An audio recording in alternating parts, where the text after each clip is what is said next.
அவர்களுடைய குடும்பங்களுடைய தேவைகளுக்காக நாங்கள் ஜெபிக்கிறோம். என்னென்ன எண்ணங்கள் எல்லாம் அவர்களிடத்தில் இருக்கிறதோ அவருடைய எண்ணங்களை எல்லாம் நிறைவேற்றி தர நாங்கள் வேண்டுகிறோம்.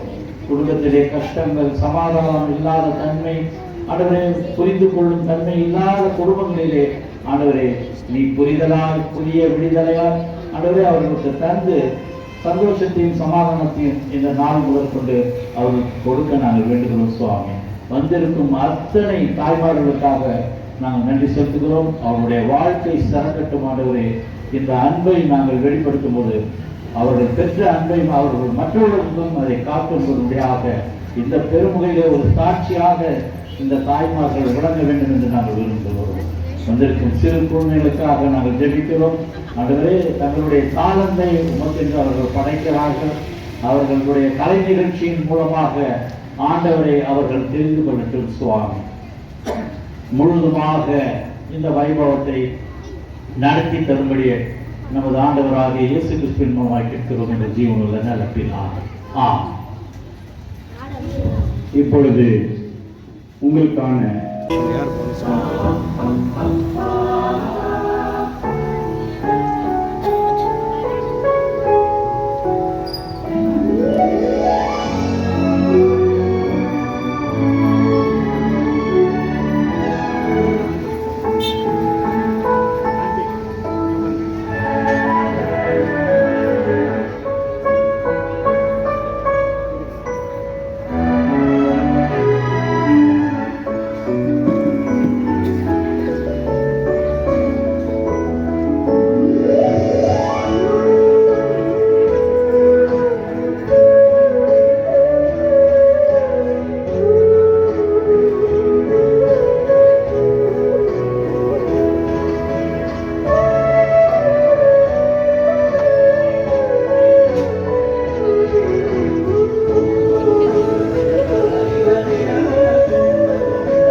நம்முடைய ஆண்டவர் பிறந்த பொழுது முதலாவது தேவதூதர்கள் அறிவித்தது ஆடுகளை மேய்த்து கொண்டிருந்த மேய்ப்பதற்கு தான் முதலாவது அறிவிக்கப்பட்டது.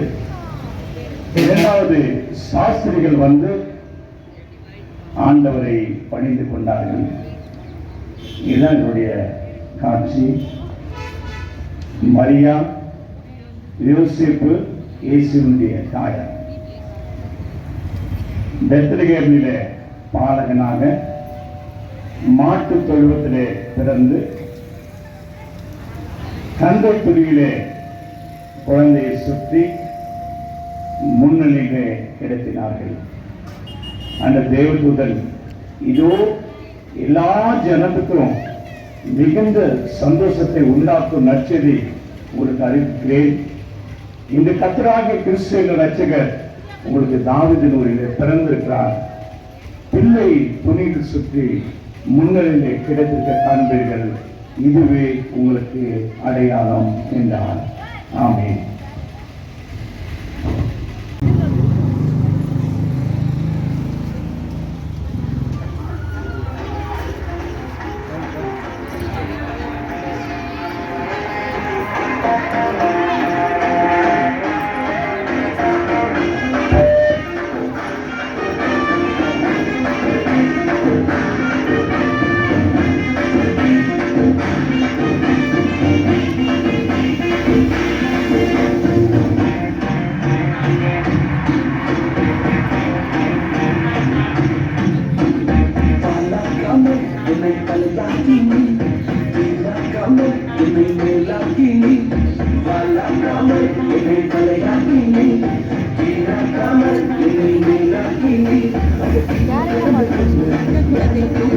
அதெல்லாம் ஆயிரத்தி எட்டுல அடிக்க அந்த பாளையம் போல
கொலைகாரன் என்று தூர தேசத்துக்கு அனுப்பி போட்டாங்க.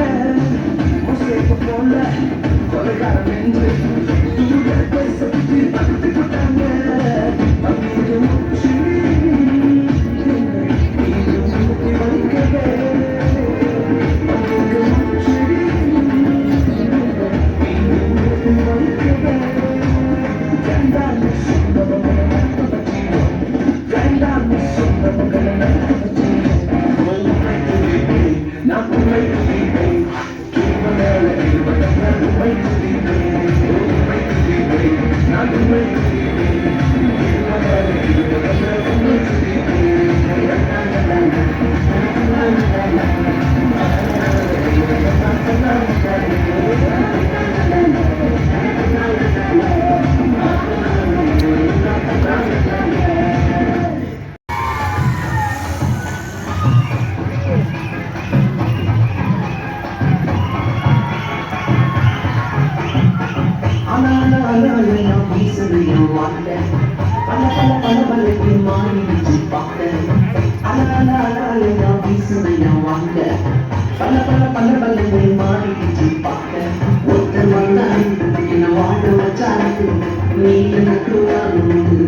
வாங்கி போனானே ஏன் பொல்லத்தையும் அவளே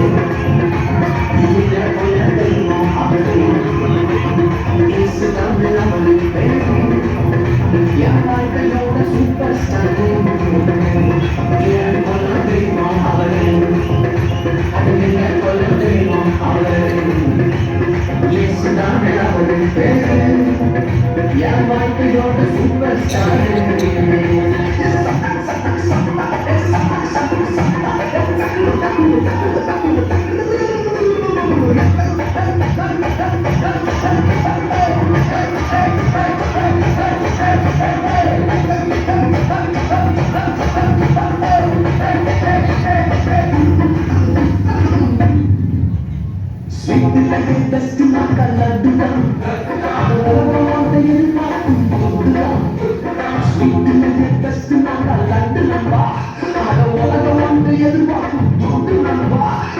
எல்லாத்தையும் உனக்காக அல்லாத்தையும் உனக்காக நீ வாழவும் தந்தால் போட்டுதான் இஷ்டப்பட்டுதான் என் கொள்ள தெய்வம் அவளே என்ன கொள்ள தெய்வம் அவளே இயேசுதானே அவளின் பேரே என் வாழ்க்கையோட சூப்பர் ஸ்டார் என் கொள்ள தெய்வம் அவளே என்ன கொள்ள தெய்வம் அவளே இயேசுதானே அவளின் பேரே என் வாழ்க்கையோட சூப்பர் ஸ்டார்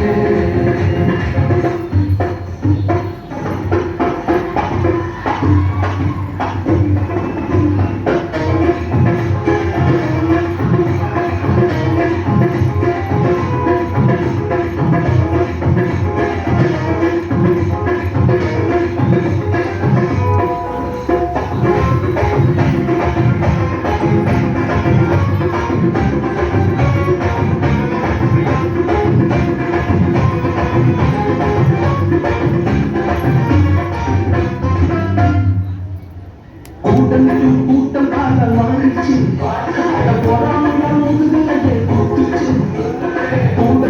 கூட்டம் காலம் வாழ்ச்சி அட பொறாமையா முதுகிலே குத்துச்சு கிருபை என்ன தூக்க வந்து போச்சு அவ கிருபை என்ன தூக்க வந்து போச்சு என் காதலாம் கம்ப்ளீட்டாக ஆச்சு கம்ப்ளீட்டாக என் கொள்ள தெய்வம் அவரு என் கொள்ள தெய்வம் அவரு என் வாழ்க்கையோட சூப்பர் ஸ்டார்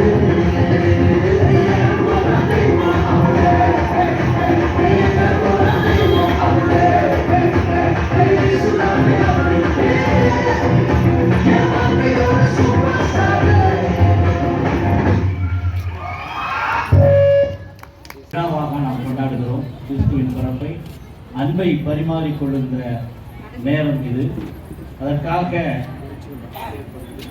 முக்கியஸ்தர்களாக சிறப்பு விருந்தினர்களாக நம் மத்தியிலே நின்று கொண்டிருக்கிறார்கள். அவர்களை வரவேற்பது நமது கடமை இல்லையா? நம்முடைய திருச்சபையின் சார்பாக ஒவ்வொருவரையும் நாம் வரவேற்க கடமை கொண்டிருக்கிறோம். அவர்களை பாஸ்டர் அவர்கள் கௌரவப்படுத்துவார்கள். நான் ஒவ்வொரு பேராக நான் அழைக்கின்றேன். மத்தியிலே நம்ம இருக்கின்றவர் ஃபாதர் மதன்குமார். அவர் நமது நிறுவனத்துக்கு அவர் பிஷப் கம்சரியாக இருந்து செயல்பட்டு வருகிறார். ராணிப்பேட்டை ஆற்காடு பகுதியில் இருக்கிறார். சிஎன்ஐ என்ற ஒரு இது கிறிஸ்தவ நல்லிணக்க இயக்கம் என்று தமிழ்நாட்டிலே ஒன்று தொடங்கப்பட்டிருக்கிறது. இந்த பகுதிக்கு அவர் தலைவராக இருந்து செயல்பட்டு வருகிறார். நமக்கும் பிஷப் கம்சரியாக இருந்து செயல்பட்டு வருகிறார். நம்ம எல்லாம் ஆசீர்வதிக்க வந்திருக்கிறார். முதலாவதாக அவரை நாம் வரவேற்போம். மதன்குமார் பால் ஃபாதர். கை தத்துவமா?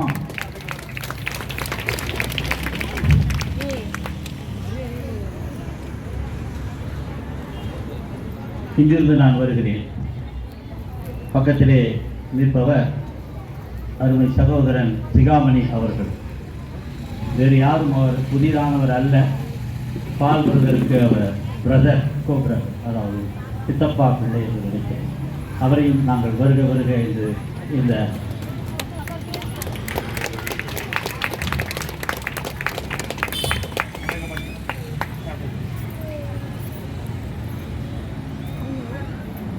அடுத்தபடியாக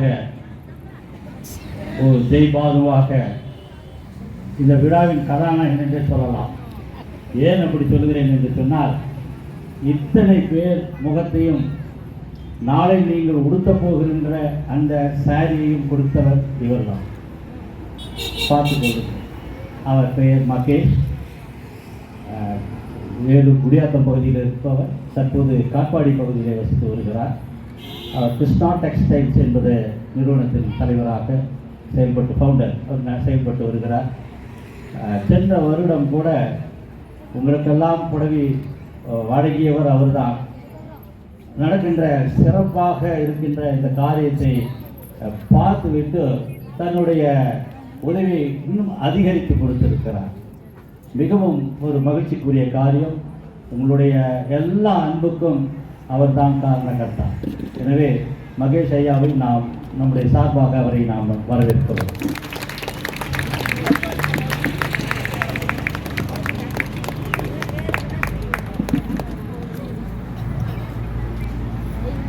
அடுத்தபடியாக அவரோடு நம்முடைய வந்திருப்பவர் சுரேஷ் அவர்கள்.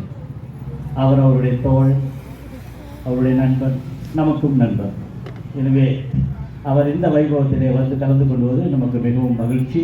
அவரையும் நாம் வரவேற்க கடமைப்பட்டிருக்கோம். வருக வருக என்று வரவேற்கிறோம். அடுத்தபடியாக நிற்பவர் நமது செயலாளர். அவரை விட்டுவிடக்கூடாது. எல்லாவற்றையும் செயலாக்குபவர், செயல்படுத்துகிறவர், இந்த திருச்சபைக்கு செயலாளராக இருந்து நம்மை வழிநடத்துகிறவர். அவரையும் நாம் வரவேற்பது நமது கடமை. பில்லோடு தொங்குதுப்பா. ஏப்பா அது பிடிச்சிருப்பா பில்லு.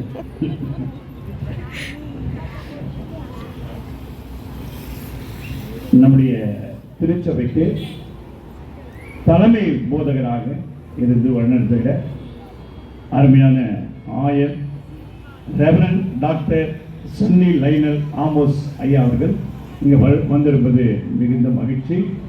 அவரை இந்த விழாவுக்கு தலைமையேற்று நடத்தும்படியாய் அழைத்த போது அவர் வந்திருக்கின்றார். அவரை நம்முடைய எல்லாருடைய சார்பாக வருக வருக என்று நான் வரவேற்று இந்த பொன்னாடியை நான் அழைக்கிறேன்.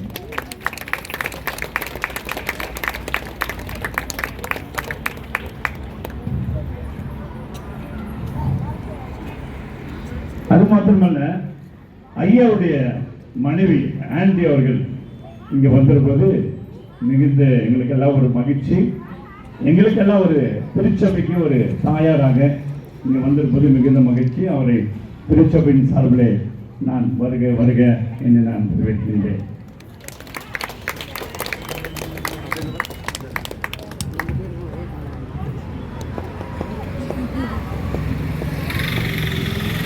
இப்பொழுது புடவைகளை வழங்குகின்ற ஒரு நிகழ்ச்சியை நாம் ஆரம்பிக்கின்றோம். அதுக்கு முன்பாக இந்த ஆண்டு நம்முடைய ஒரு மகிழ்ச்சியான செய்தி என்னன்னா, நம்முடைய சகோதரர் சிகாமணி பிரதர் அவர்கள் இங்கு வந்திருப்பது மிகுந்த மகிழ்ச்சி. அவரை அழைத்த பொழுது அவர் அன்போடு ஏற்றுக்கொண்டு, கடந்த ஆண்டு நான் மறந்துட்டேன் அவரை கூப்பிடுறதுக்கு. அவர் என்ன சொன்னார், ஏன் என்னை கூப்பிடல, நீங்கள் என்னை அழைத்திருக்கலாமே, என்னுடைய பங்கு அதில் இருக்கணுமே அப்படின்னு சொல்லி கேட்ட பொழுது, நான் அன்போடு அழைத்த பொழுது என்னுடைய சகோதரர் அவர்கள் இங்கே வந்திருப்பது மிகுந்த மகிழ்ச்சியை கொடுக்கிறது. எனவே அவர்களையும் அவருடைய துணைவியார் அருமையான சகோதரி அவர்கள் வந்திருக்கின்றார்கள். அவரையும் நான் வாழ்த்தி வரவேற்பதில் நான் மகிழ்ச்சி அடைகிறேன். இப்பொழுது நம்முடைய வாழ்த்து செய்தியாக நம்முடைய ஆங்கிலிக்கன் சர்ச்சினுடைய பிஷப் கமிஷனரி அருமையான மதன்குமார் ஐயா அவர்கள் வந்திருக்கின்றார்கள். ஒரு வாழ்த்து செய்தியை சொல்லி தொடர்ந்து நமக்கு புடவைகளை வழங்கலாம். எல்லாருக்கும் என்னுடைய கிறிஸ்துமஸ் தின நல்வாழ்த்துக்கள். கர்த்தர் உங்களை ஆசீர்வதிப்பார். அதனால கூட வாழ்த்து செய்தி சொல்லியிருக்கிறாங்க. ஸோ முதலாவது இந்த நிகழ்ச்சியை தலைமையேற்று நடத்துகிற ஐயா அவர்களுக்கு என்னுடைய வாழ்த்துதல். அடுத்தது இந்த நிகழ்ச்சியினுடைய முக்கியஸ்தர், இந்த நிகழ்ச்சிக்கான முக்கிய காரணம் அருமையான ஐயா அவங்க, மகேஷ் ஐயா அவங்க, அவர்களுக்கும் என்னுடைய வாழ்த்துக்கள். அவருடன் வந்திருக்கிற நண்பர்கள், அப்புறம் இங்கே வந்திருக்கிற சபை நிர்வாகத்தினர் ஒவ்வொருக்கும் என்னோட வாழ்த்துதலை தெரிவித்துக் கொள்கிறேன். இந்த நிகழ்ச்சி ஆரம்பிக்கும் போது ஐயா அவங்க சொன்னாங்க, கிறிஸ்து பிறப்பு என்பது எல்லாருக்குமான சந்தோஷமான ஒரு செய்தி. இது கிறிஸ்தவர்களுக்கான செய்தி அல்ல, இது சகல ஜனத்துக்கும் சந்தோஷத்தை உண்டாக்குகிற நற்செய்தி. சந்தோஷம் இன்னைக்கு அநேகரோட வாழ்க்கையில் இல்லாத ஒன்று. சந்தோஷத்தோடு சேர்ந்துதான் சமாதானம், நிம்மதி இதெல்லாம் இருக்கும். ஆனா யார்கிட்டயாவது போயிட்டு நீங்க சந்தோஷமா இருக்கிறீங்களான்னு கேளுங்களேன், கட்டாயம் அதற்கு பதில் இல்லை. எவ்வளவு பணம் இருந்தாலும், எவ்வளவு பெரிய உயர்வான இருந்தாலும், எவ்வளவு பெரிய ஆசீர்வாதமான சூழ்நிலையில் இருந்தாலும் அவர்கள் வாழ்க்கையில் இல்லாத ஒன்று சந்தோஷம், அவர்கள் வாழ்க்கையில் இல்லாத ஒன்று நிம்மதி, அவர்கள் வாழ்க்கையில் இல்லாத ஒன்று சமாதானம். ஆனால் இயேசு கிறிஸ்து பிறந்ததின் நோக்கமே பார்த்தீங்கன்னு சொன்னா எல்லாருடைய வாழ்க்கையிலும் சந்தோஷத்தை கொடுப்பதற்காக அவர் பிறந்தார். முதலாவது சந்தோஷம், சமாதானம், நிம்மதி எங்க போவோம் தெரியுமா? பல வருஷமா பிரச்சனைகளோடும் பாடுகளோடும் வியாதிகளோடும் கஷ்டத்தோடு வாழும் பொழுது அவங்க கிட்ட போய் கேட்கும் பொழுது இப்ப எப்படி இருக்கிறீங்கன்னா, அப்ப இருந்த மாதிரி தான் இப்பவும் இருக்கிறேன், ஒண்ணுமே மாறல, ஒண்ணுமே நடக்கல அப்படின்னு சொல்லுவாங்க. அப்போ ஒருத்தர் பலவீனமா இருக்கிறவங்க கிட்ட சந்தோஷம் இருக்காது. பாடுகளோடு இருக்கிறவங்க கிட்ட போய் கேட்டீங்கன்னா சந்தோஷம் இருக்காது. பல வருஷம் பிரச்சனைகளோடவே இருக்கிறவங்க கிட்ட போய் கேட்டீங்கன்னா சந்தோஷம் இருக்காது. வேதத்துல கூட 12 வருஷம் பெரும் பாடுள்ள ஒரு மகளை நம்ம பார்க்கலாம். 12 வருஷம் அந்த அம்மாவுக்கு ஒரு வியாதி. அப்போ அந்த அம்மா தங்கிட்ட இருந்த பணத்தை எல்லாம் டாக்டர்களுக்கு செலவு பண்ணியும் கொஞ்சம் கூட சுகம் அடையவே இல்லை. எவ்வளவு டாக்டர்ஸை பார்த்தாச்சு, எவ்வளவு பணத்தை செலவழிச்சு பார்த்தாச்சு, 12 வருஷம்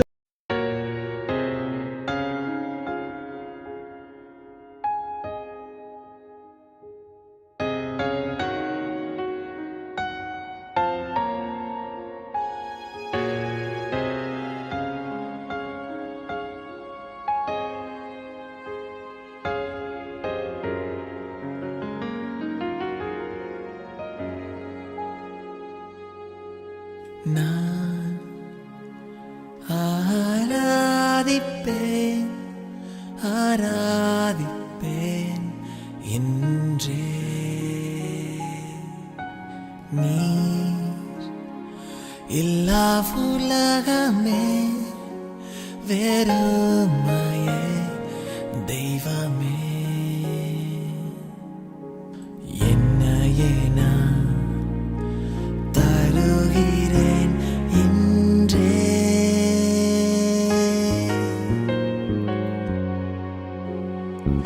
என் உள்ளத்தை நான் திறக்கிறேன் இன்றே.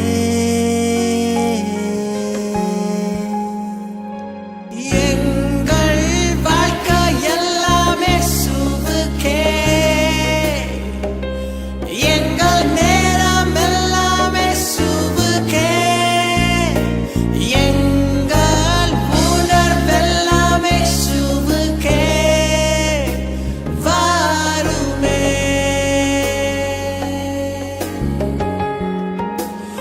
எங்கள் வாழ்க்கை எல்லாமே சுவுக்கே,